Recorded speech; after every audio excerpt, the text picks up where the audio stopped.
Dans plusieurs de nos vidéos, nous vous avons informé de la situation des inondations en Arabie Saoudite. Nous avons souligné que des signes du jour du jugement sont signalés, indiquant que l'eau jaillira des déserts d'Arabie. Cependant, nous devons maintenant attirer votre attention sur un aspect préoccupant. Cette eau a commencé à s'écouler vers la ville de Médine et Jana al-Bak. Selon certaines informations, les eaux de crue ont pénétré dans Jana al-Bak, causant des destructions. La situation est d'autant plus grave que des corps ont commencé à sortir des tombes. Nous connaissons tous l'importance de Jana al-Bak en tant que grand cimetière où sont enterrées d'éminentes personnalités de l'islam. Dans la vidéo d'aujourd'hui, nous présenterons la vérité complète et les détails de cette affaire. Veuillez regarder et écouter attentivement jusqu'à la fin. Nous demandons à tous nos nouveaux amis de s'abonner à notre chaîne, si ce n'est déjà fait, et d'appuyer sur l'icône de la cloche afin de continuer à recevoir toutes nos prochaines vidéos à temps. N'hésitez pas à aimer cette vidéo et à nous faire part de votre avis dans la section des commentaires. Avant de parler de l'eau qui pénètre dans Jana al-Baki, il est important d'expliquer la signification de Jana al-Baki. Jana al-Baki est le cimetière de Médine qui a été créé après que le prophète Muhammad, que la paix soit sur lui, a émigré à Médine, où sont enterrées plusieurs personnalités islamiques de premier plan. Il est essentiel de comprendre comment se déroulent les enterrements à Jana al-Baki lorsqu'une personne décède. L'administration de Jana al-Baki doit être contactée afin de préparer la tombe pour la prière funéraire. Le corps est transporté à la mosquée du prophète,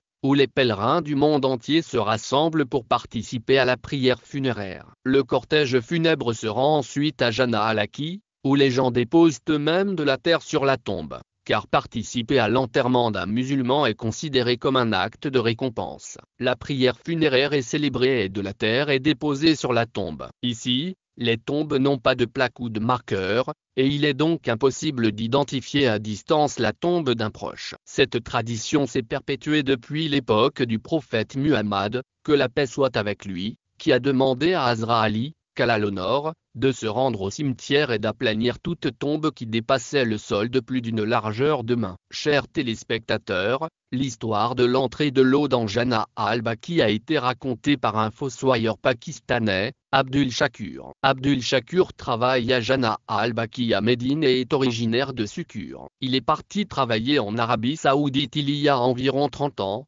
laissant derrière lui sa femme et ses 2 enfants. 10 ans plus tard, sa femme et ses 2 enfants ont été tragiquement tués dans un accident au Pakistan. Cet incident l'a profondément attristé et l'a conduit à quitter son emploi à Riyad pour s'installer à Médine. Quelque temps plus tard, il a appris qu'un fossoyeur était recherché à Jana al-Baki. Il a décidé d'accepter ce poste, car il n'avait plus de famille à charge. Il travaille comme fossoyeur à Jana al-Baki depuis 22 à 25 ans. Il a déclaré que s'il pleut chaque année à la Mecque et à Médine, les dernières pluies ont été particulièrement fortes, provoquant l'apparition d'eau dans les déserts. En général, l'administration évacue rapidement l'eau au bout de quelques heures. Cependant, en raison des changements climatiques, l'eau s'est accumulée et a commencé à s'écouler vers la ville, y compris vers le cimetière de Jana al-Baki. Le fossoyeur a indiqué que l'eau avait pénétré dans les tombes, provoquant l'effondrement de certaines d'entre elles et exposant les linceuls à l'intérieur. Il a immédiatement informé l'administration locale,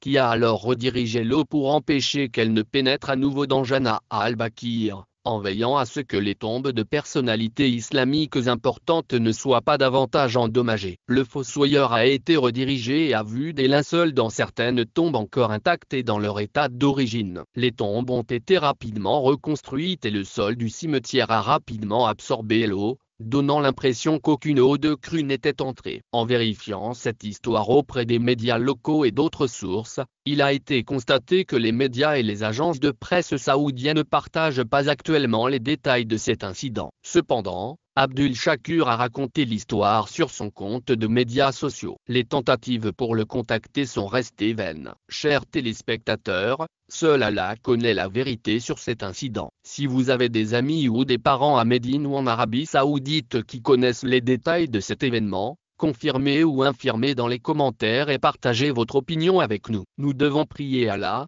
le Seigneur de l'univers, de nous faciliter les affaires de la tombe, qu'il nous comble de sa miséricorde. Par la grâce de son prophète bien-aimé, PSL, sa miséricorde sur nous. et qu'il nous facilite la vie dans la tombe, qu'il en élargisse l'espace, qu'il en supprime les ténèbres et qu'il la transforme en un jardin paradisiaque. Chers téléspectateurs, nous savons que vous aimerez la vidéo d'aujourd'hui. N'hésitez pas à nous faire part de vos réflexions dans la section des commentaires. Partagez la vidéo et n'oubliez pas de vous abonner à la chaîne.